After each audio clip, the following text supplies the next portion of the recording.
Awesome. So I just watched Carla's amazing presentation about how she and her son created this cool club business with their community. And I'm just like, my mind just exploded listening to this, going, wow, this is so awesome. So many great ideas. And now I just want to learn a little bit more about Carla and your background, because I just think it's so cool that you said you grew up on a farm and you watched all your you learned about hard work and how normal that was to you. And I'm thinking that's not normal anymore. Yeah. It's like that's something that is a of extreme life skill in a way that people don't often think about, mostly because they're so preoccupied with the practical side of or not practical, the academic side. It's not practical. The academic side of raising our children, right? That they're going, as long as my kids are getting good grades, then that's what they're supposed to be doing. So can you tell me more about this, your experience growing up and going, this is what I'm used to, is being, making work a big part of your growing up experience, and why that impacted your entrepreneurial drive? Yeah. So when I first got out into the big rural world with jobs, working with people, and I was working with people who went to like Princeton and all these other Ivy League schools, and I was surprised at their work ethic, and like how little they like. I don't know. It was just ingrained in me that you got up early, you did the job, you worked hard, and I was more so surprised at how negatively they viewed work, like it was a bad thing. Right. And so I was grateful. At first, I never told anybody I grew up on a farm because I was a little bit embarrassed about that, because you're a little simpleton if you grew up on a farm. And it took me a while to kind of be proud of it, actually. But now you're absolutely right. Like, it's impossible to say, hey, I want to be a farmer if you don't already have family who owns farms or something. Like, it's just Yeah. not an industry or a career you can get into. So growing up on a farm, seeing my dad deal with issues by coming up with solutions. For example, you're going to love this. Yeah. So we had chickens on our farm. And every autumn, we would butcher the chickens for a whole couple of days. And I won't get into all the details of what we did to the chickens, but part of it is you got to get those feathers off those chickens. And they have a lot of feathers.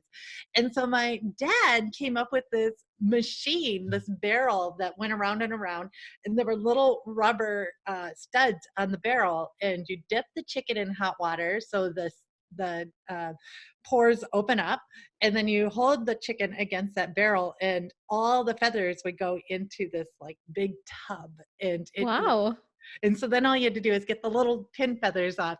And I'd see, like, he had little tiny inventions like that all over the place. He was constantly inventing things. And had he like had his wits about him, he probably would have patented a couple and made some money. He was a farmer. He wanted to grow some crops and some good livestock. So, but seeing that, and I had two brothers who were very innovative and always coming up with new ideas. And it was always like, how can you make money? That was nothing about making money was bad, or like, you got to have a degree to do this. It was just like, no, you got to have a method and somebody give you money. That was what we grew up learning. So that's super important. Oh. That's more important than education. Yeah, that's it. That is incredible. That you don't need a degree, just a method. Wow. Like, how many people, like, that's one of the reasons I wanted to host this summit is, that's my background. That's my history of, you go to school, you get good grades, Mhm. and then you can go to college, and then that job will be waiting for you, and you'll be able to work for 40 years until you qualify for your pension or whatever. And it's like, oh my gosh, this is, it wasn't until the last few years when that was not panning out for me or my husband, where we're going, wait, this path is actually prison. Like, what are we doing? Yeah. This is not thriving. And we didn't, we got our creativity beaten out of us in a way because of that Mhm. path.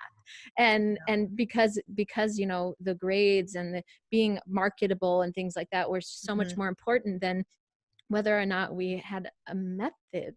Like, what? Yeah. So I went to graduate school, and one of the only reasons I went to college to begin with, is because, interesting enough, I was told, look, you don't need a college degree, and Mm. my parents are kind of ahead of the time on that. And I thought they just like didn't want me to have a career. I thought, no, you got to have a college degree. And so I went off to university, and it was good for me. I needed that experience, because part of it was I got to study over in Germany, and that was one of the best experiences.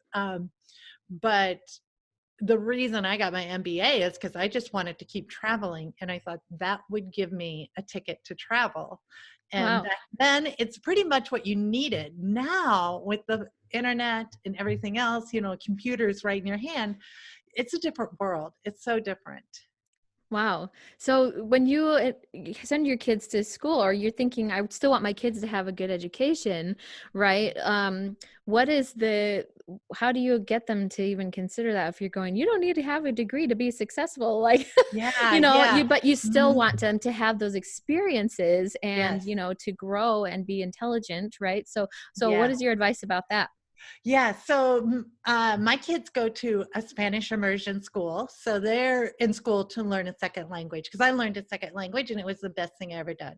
I think we are all so much alike, and the more you can communicate with other people, the better. And because it's a Spanish immersion school, all the teachers are from Hispanic speaking countries or Spanish speaking countries, and they have this very much Hispanic familia feel to the school. In fact, when I was dropping off my son today, there was an intern that put his arm around Nico and like brought him into Aw. the school, and it's very different than the schools that I went to. So if it was a regular public school, I would probably be homeschooling him, but I can't give him those language skills, Spanish language skills. So this is really good. But once he gets to be older, him and his son are older, and they have that Spanish language skills under their belt, then they're going to get more into trade at home. Mm, They're going to learn more about trades, more entrepreneurial. How can you make money instead of just like being used by YouTube or Instagram or all these social media? How can right. you use those social media platforms and learn about those things? Because really, looking forward, unless you're going to be a doctor or something, I think college is a good experience, but it's not the only experience. Like you need to marry that up with learning about entrepreneurship at a very young age, learning about Yeah. money. Like nobody Yeah. even knows, like they don't, what we're learning is about how to create debt, not about how to create wealth. It's so So true. Yeah. Yeah, mhm. that's so true. So going on to education and higher learning is really, you do it for a purpose, not just because you're going, well, I should check this off the done list so that I can say I have it. But then Yeah. you're going, wait, now I have this mountain of debt and nothing to show for it. Yeah, I Okay. was living out of my car. I mean, really, I thought I'd be Wow. traveling the world. Well, yeah, honey, you are, but Totally different than you had in mind, I guess. yeah, yeah. That's cool. Mhm. So I like that you're saying that, how education is to learn these particular skills. It's not to be able to, oh, you got your straight A's. Oh, good job, sweetheart. And Yeah, so I yeah, like that because, you're sharing with your children that there's more, that they are worth more. You know what I mean? Like their value as a person, not just yeah, that it's like, oh, you didn't get the good grade. I'm sorry, honey. Like that this isn't gonna work for I me. know. I think that kids take a lot of flack around that pressure to make the grade, and it's like more and more these kids are anxious and depressed and suicidal. I mean, that's really dark and Yes. scary, but that's the Mhm. reality. You It's know? the truth. It's the truth. In fact, I most of the work that I do is in neuroscience, positive psychology, and 70% of adults uh, go through, or adults, 70% of their thoughts that they have on a regular basis are all negative. And so, you think as a child, if you look at a 2 or 3-year-old, they're going through 70% of negative thoughts. Like even when they're sick or down, they're pretty positive. So that it tips that direction through the influence of social media, the news. And in fact, have to think about this. Over 75% of all Americans are on one prescription drug or more, whereas 8 out of the top 10 are for stress-related illnesses. So Wow. what this, like, okay, if you go back through history, and we had the second industrial revolution that happened after World War One. So the first one happened right before World War One. A lot of the goods went towards the war efforts, and then there was a second explosion because the war is over, and we have all these goods on the shelves. We got pots and pans and clothes that nobody is buying, because our great grandparents, they made their own soap, they baked their own bread, they made everything themselves, and they took a good pride in it. Like, this is my recipe, you're not getting it, I got that from my great grandma, nobody's getting it. And the government was not sure what to do, so they went to marketers, and the marketers took and redefined what it meant to be American. So instead of like, we are pioneers, we're out on the frontier, we're going to make a name for ourselves and not and throw down the monarchy, they redefined it to, we are a white picket fence, a 2-car garage, this many kids, a Cadillac, and they redefined it to consumerism rather than production and creativity, which is what our, like, that's our natural state, is to produce and create. But now to get those like endorphins and chemicals in your body that make you happy, people go out and consume, because you will get it when you consume, whether it's TV, alcohol, shopping, binge watching, whatever it is. So we turn into a consuming culture. Now, what happened with our happiness levels is they were, going up because we had all this optimism of what we're able to do as an American, and then they just plateaued and went down. And 75% of all Americans are on a prescription drug, which is mostly preventable illnesses, which is from stress, because we're taking on more debt to get more stuff that we're told we need. I mean, when the Twin Towers fell, President Bush says one of the first things, go and buy, be American, go consume. And so we have it in our mind that we have to consume, we have to buy. I mean, we're, when's this going to air? Right before Christmas. And we're just going to go China into, and buy all this stuff from China, and kids will play for a week and whatnot, and I'm not saying, look, go make all your own clothes. Just be aware that your natural state is to create and to be joyful. And we have been swayed through information, through books, through TV, media, news, education, churches, religions, that you're like, we are supposed to suffer.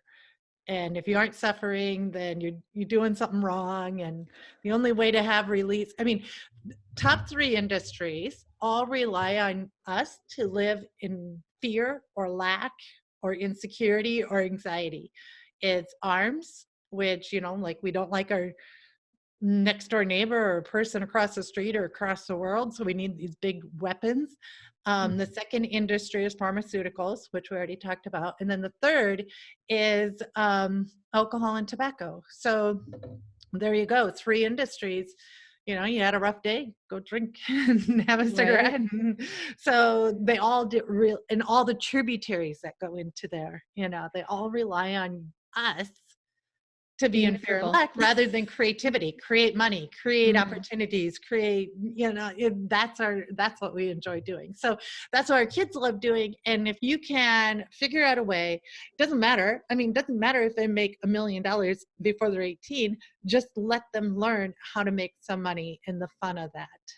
Well, and to have that foundation of that, it's to be a producer and a creator, not just being a consumer. I think that so many people, they go, you made a lot of money, now you can go buy a lot of stuff. And it's like, no, that's not why we do frugally. You still live, it's not about that.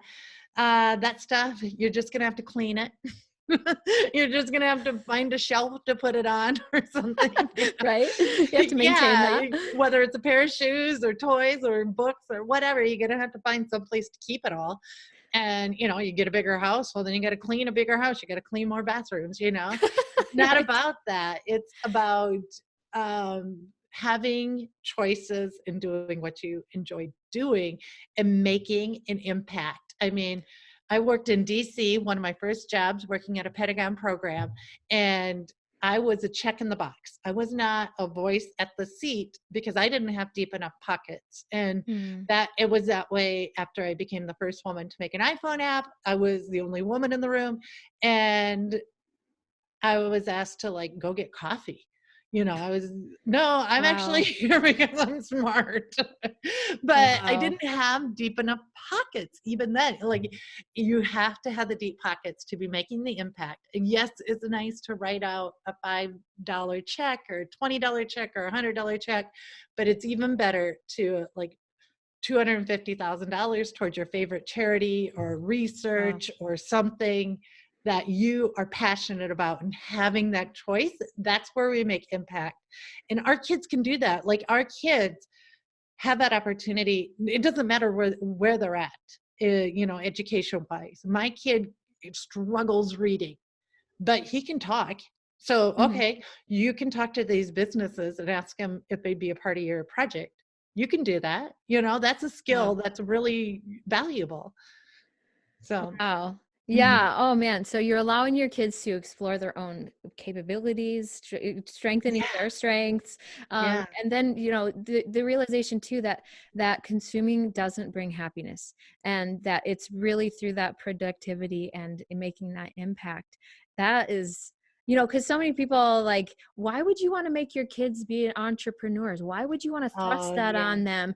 And it's like they think that raising young entrepreneurs, that you're forcing them to grow up too quickly or something, and I really think mhm, it's the opposite. yeah, I think that you're showing them that they can be kids as long as they want, because they're going to be able to create and get yeah, imaginative and do things that make an impact, and not just, I mean, what are those people doing? They're sitting their kids down and handing them a smartphone and saying, "Just stay out of my hair." yeah, How is that better? yeah, I mean, that's a judgment. I'm sorry, but yeah, yeah. but It is because I do that too sometimes. I But do that too. um, but you're right. I mean, it it's very misunderstood what entrepreneurialism is, again, through society, through cartoons. I mean, you look at all the cartoons, the people who want the money are the bad guys, the people who give the money back are the good guys. I mean, we watch Dora the Explorer, it's the latest one, not the cartoon one, but there's like a Okay. movie where it's like real people in the movie. We watched this, and they were going to a treasure in the jungle, and the bad guys wanted the treasure, but the good guys just wanted to explore. The bad guys want the money. We don't want money. We just want to explore. So we're good. And for, like, Hollywood backs this, like, well, why do they do that? Like, why is making money a bad thing? There's a charity that I donate to called OUR, Operation Underground Railroad, that Mhm. frees child slaves, sex slaves, and a majority of their money comes from entrepreneurs, people that have very small businesses that are like making $1 million, and they donate a good 10-15% of that to Wow. charity. So why is that a bad thing? That Yeah. I don't understand. Well, it's so culturally ingrained. That's Yeah, so that's what I've been studying over the last 3 years is family culture, and yeah. realizing that there's so much that we just accept. And we don't have this media literacy to understand that there's so much in our media that is indoctrinating and Yeah. teaching us these things, and things that we And just kind of grew up celebrities with. saying it. Yeah. Yeah. And so I feel like entrepreneurs are like the cultural wave of the future going, no, we're not accepting this message anymore. Mhm. We want to change this and start creating and empowering our children. Yeah, which is really profound because there's have you ever heard of epigenetics? No. So epigenetics is Sounds rather familiar. new. So what Uh-huh. it is, they took some rats or mice or something, and they like these animals, these critters that liked fruit, and they'd go up and they nibble on the fruit, but then they sprayed the fruit with this chemical that when they went up to the fruit they'd get a shock. So then they associated fruit bad, and every time they saw fruit, boom, they go the other way. Fruit bad, that's it. And those those critters had offsprings. Those offsprings never were, exposed to bad fruit that would give them shock, but they still in their mind thought fruit bad. And so they had offsprings, and the third generation as well thought fruit bad. So if you think about your family history, and if your great grandparents went through the Depression or anything like that, money bad, money evil, money hard, you got to work hard, that's in your genes, and that's being passed Wow. on down over and over again, because we can't logically think through everything. So some of the stuff is subconsciously planted. Well, most of our decisions are through subconscious, through our genes, through these epigenetics. So we by default think money bad. So one thing that I try to do with my kids is first destigmatize the idea of money. We have money sitting all over the place, and if they want it, they can have it. They can spend it how they want. They can do what they want with it. But like, it's not lots of money. It's like Right. $5, like I don't have 100 bills laying around, just so like people are like, oh my gosh. Wow, that Like, must be nice. yeah, right. But it's destigmatized, because if you think about like with American culture in drinking, so I have relatives that grew up in Europe. They could care less about getting drunk on the weekends, because to them wine was always on the table. It was always available. But to us growing up, wine or beer or anything was like, you had to find somebody to get it, and then you had to hide out in a field and drink It it. was And scarce. yeah, it was all a mindset. So it's not a big deal. It's everywhere. It's part of life. It's not a bad thing. You can make it, if and it doesn't have to be really hard to make it if you focus on your best skills. If Right. you try to do what you feel goes against who you naturally are, then it can be kind of hard. Like for me, I was in the corporate world for a long time, and there were things in that corporate world that made me feel really really awkward in that situation, and which led me to drink, because I was like, it was such a taxing day because I had to do Hmm. things that didn't feel right. And so you, when you go into what you're best at, doing what you're best at, like whether it's talking or drawing, or like maybe you are introverted, and that's okay. You can still be an introverted entrepreneur. There's so many different areas to entrepreneurship. I had a client who, she was studying to be a doctor, and she said the reason she reached out to me is because she was self-harming every time she had an exam. She'd take and cut herself because studying for the exam was so hard that she would take knives and cut herself, because then that would make the pain of studying seem less than the pain she was feeling physically in her body. Wow. And I said, well, why are you studying to be a doctor if you hate it that much? Because my mom and dad need a doctor in the family. Well, Wow. what do you want to do? She said, well, I want to write. I'd love to write. And when we started talking about writing, she became a totally different person. She grew, she like, oh, she was amazing. And then I said, well, why aren't you doing that? And she said, well, there's no money in writing. I wouldn't earn any money. And I just went, oh my gosh, do you know how much my copywriter makes? Right. Oh, wow. There's money in writing. There is money, a Mhm. lot of money in writing. So yeah. So it's this idea that the only jobs out there that pay a lot of money are doctors and these dollar per hour Yeah. jobs. Yeah. Well, and also this idea that it's like if we are so stressed out, we have to cope by doing things that are destructive is really sad to me too. And Oh that's yeah. something that I actually dove into that idea because I was like, that's a culture thing. We see Mhm. our parents binging and sacrificing and cutting and doing, we see other people coping with destructive behavior. And so it's just normal. And Yep. so, that's something that, first of all, being entrepreneurial is a coping strategy in and of itself. Yes. When you're Yeah. creating and you're, like you were saying, if you have to go to work and you hate it, then you come home and you do more destructive behaviors or whatever, then Mhm. that perpetuates, that continues this downward spiral. But when you're doing something that is a creative outlet, that in and of itself is like energizing. And Mhm. then, to not have to do the thing in the first place that is so stressful and Yeah. that you feel like you need to cut yourself, and then to go to the other side of it is that even doing these things is energizing and replenishing. And that's how, when we can start changing the narrative around how we cope with things too, is a really, really big deal too. Like, Yeah. if we're Yeah, coping right? by being creative, by channeling our energy and stress into a creative and constructive outlet, or But there's exercise, no or money in whatever it that, is. right? There's no Um, money, and like, what are the pharmaceuticals gonna do? right? They'll start losing money. Oh, Yeah. this is so awesome. Thank you so much, Carla. I've learned so much. I have really enjoyed meeting you and talking to you about these things, and I'm just blown away. Thank you so much. Thank you. Thank you, Jody. That was fun. Again, thank you so much for listening to this episode of the Family Culture Movement. Help more people find the show. Download this episode, subscribe to the show, rate it, and leave a review. For more tools for shaping your intentional family culture, be sure to sign up for your free membership of the Family Success Toolbox at homeandfamilyculture.com.